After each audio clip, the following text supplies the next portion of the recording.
Good afternoon to the Secretary, the Chief of Staff, and the rest of the DND-AFP community. My questions, Mr. Chairman, are not going to deal with editorial integrity, strategies, AFP models. I just would like to focus on basics. I see an 11-man panel with Secretary Gasmin. May we know, Mr. Secretary, how many of the 11-man panel are graduates of PMA? Alex Pama is PMA 79. General Ortiz is 79 also, PMA. General Ravena is 78. General Mapagu is 78, I'm sorry. General Oban is 79. And General Gasmin is 68. Who else? General Carolina is 70. The best class produced by PMA. General Martir is 79. So, how many out of 11? 8 are females. So these are the best and the brightest of the AFP DND establishment. And I notice also, Mr. Secretary, that traditionally, Mr. Chairman, it is the DND-AFP that has the biggest delegation whenever we have budget hearings. I note about 120 of them, plus maybe about 30 more outside present. May I know by show of hands how many are PMA graduates? Yes.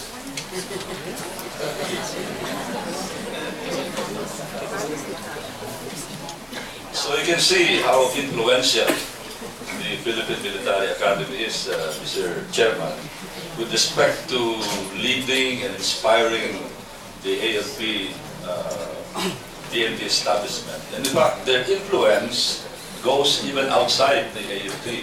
In the Philippine National Police, I think top brass there, almost without exception, graduates of the Philippine Military Academy.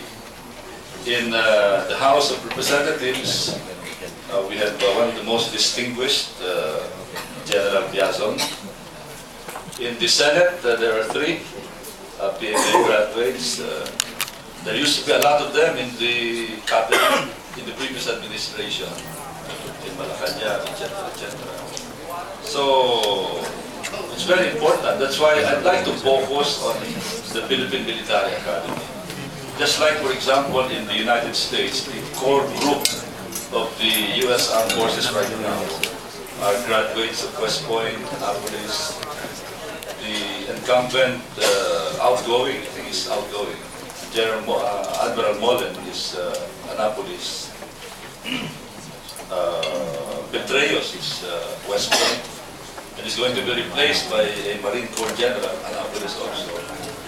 So PMA is very, very important. That's why I'd like to focus now on PMA. Mr. Secretary, is there any effort, considering that a lot of PMA alumni have figured very prominently, Medal of Valor, running giant organizations, the best and the brightest, but of course every now and then there will be some kinks.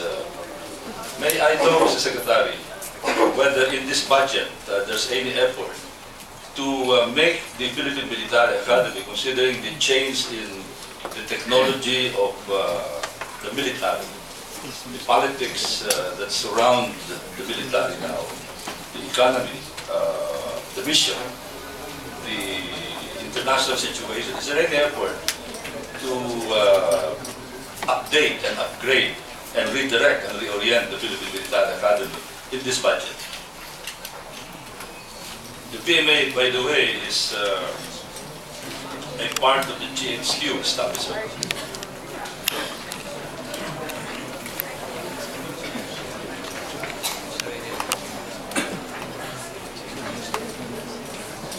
Yes, Your Honor. Right now, sir, budget of the Philippine Military Academy is geared towards the attainment of its objectives pertaining to the Roadmap 2015, which is presently ongoing. By the way, sir, the Superintendent of the Philippine Military Academy is Major General Fred Peralta. What class is it? He's from Class 79, sir. Class 79. So recently they have amended their program of instruction, and based on the inputs we got from the academy, it's geared towards character development, Your Honor. Now, how would you consider courage, integrity, and loyalty in terms of values, the institutionalization of values during the 4-year stay in the PMA? Is this really ingrained or is it affected along the way, either strengthened or perhaps weakened to a certain extent along the way during the career of the alumnus? I think that the courage, integrity, loyalty are the centerpiece of the character development that the POI, Program of Instruction of the Academy, is presently implementing. Perhaps the superintendent may add some more specifics. Yes, but instead of simply words, I'd like to ask also what kind of funds are you using to give meat to the words that you're talking about?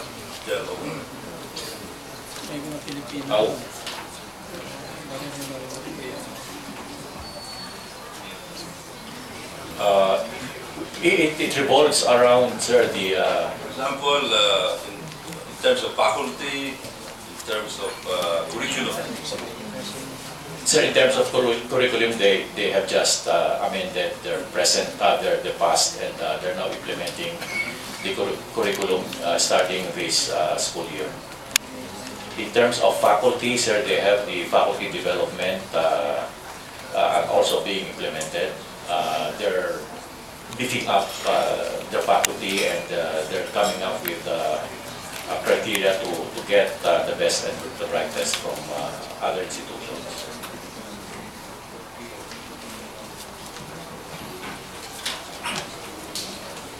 Now, Mr. Chairman, I think we cannot underestimate the importance of the Philippine Military Academy, not only in running the AFP, not only in defending the country, but even running the government.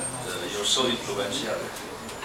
Your influence goes beyond the AFP. It goes to the Philippine National Police, to the civilian establishment.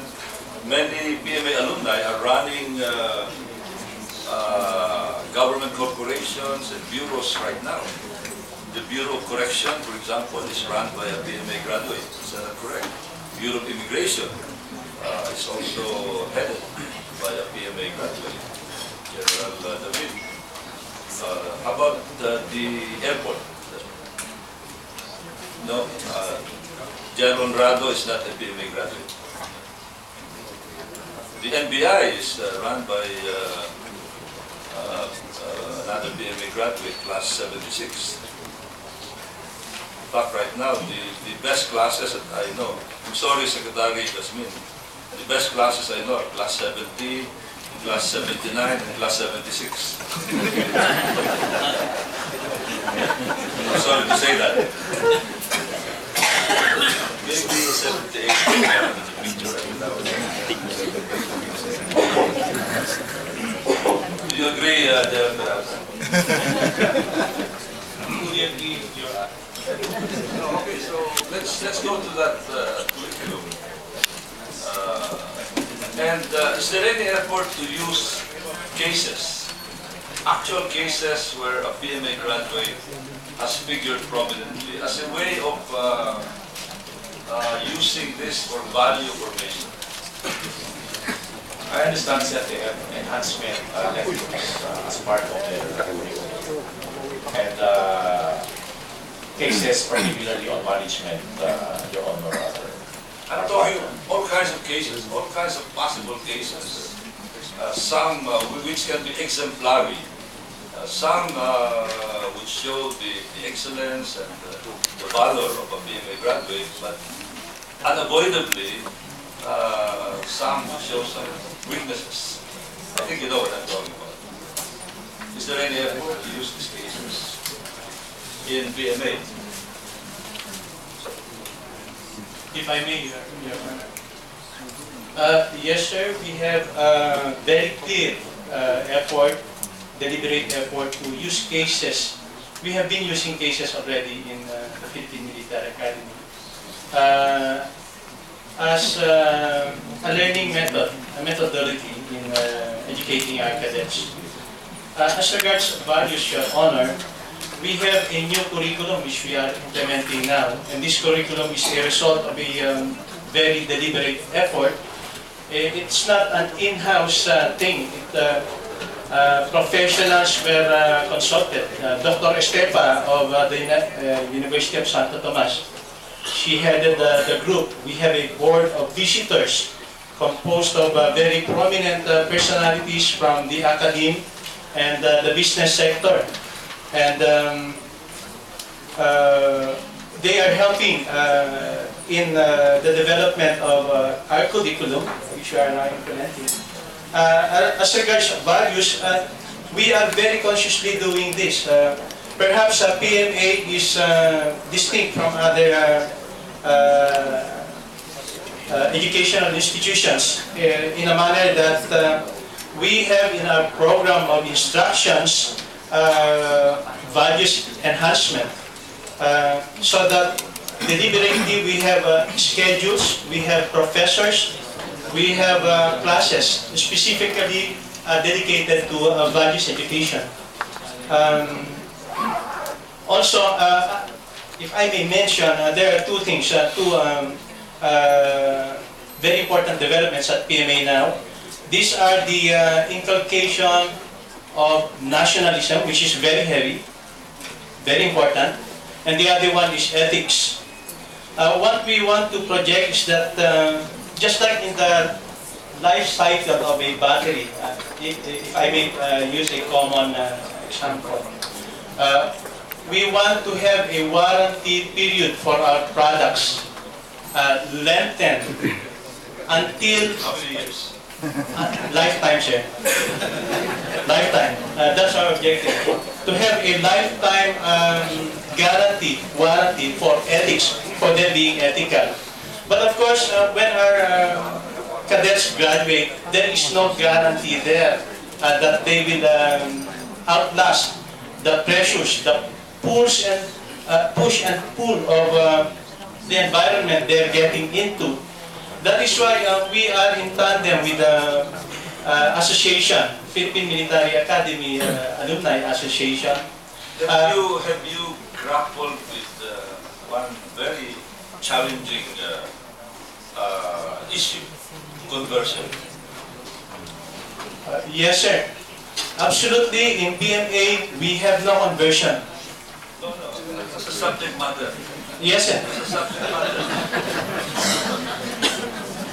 Yes, sir. As a subject matter, we tackle this with the cadets. We tackle even contentious issues. Example, we tackle issues about coup data, whether that is professional or not. We are very clear on that. We are, yes, sir. Please go ahead. We are very clear on the issues of whether to obey or not to obey an unlawful order. We are very clear on that. And contemporary issues that happen in the past several months. Just, I think there are plenty of cases. I don't want to give the lurid details. You know what we're talking about. Yes, sir. These issues are being tackled with the cadets, and we have a very clear position on that. We believe that even General Garcia, Major General Garcia, at the time that he graduated in 1971, must have been an idealistic person, and he was imbued at that time by the values inculcated in him. But perhaps the environment that he went into was not that friendly value-wise.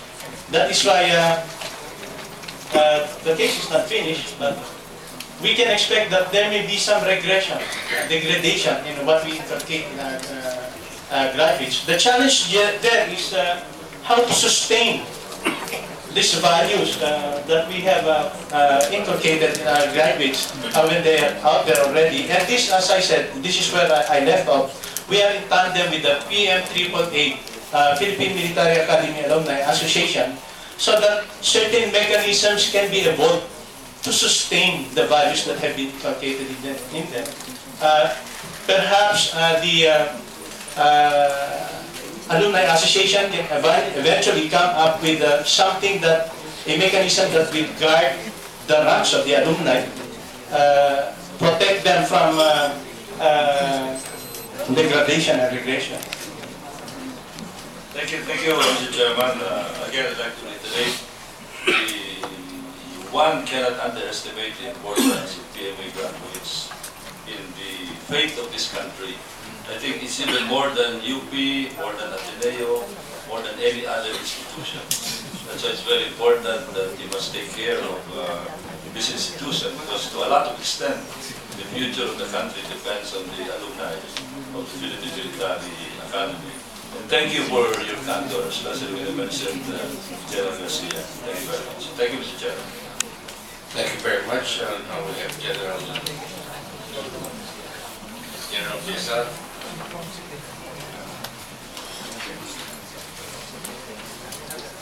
Thank you, Mr. Chair.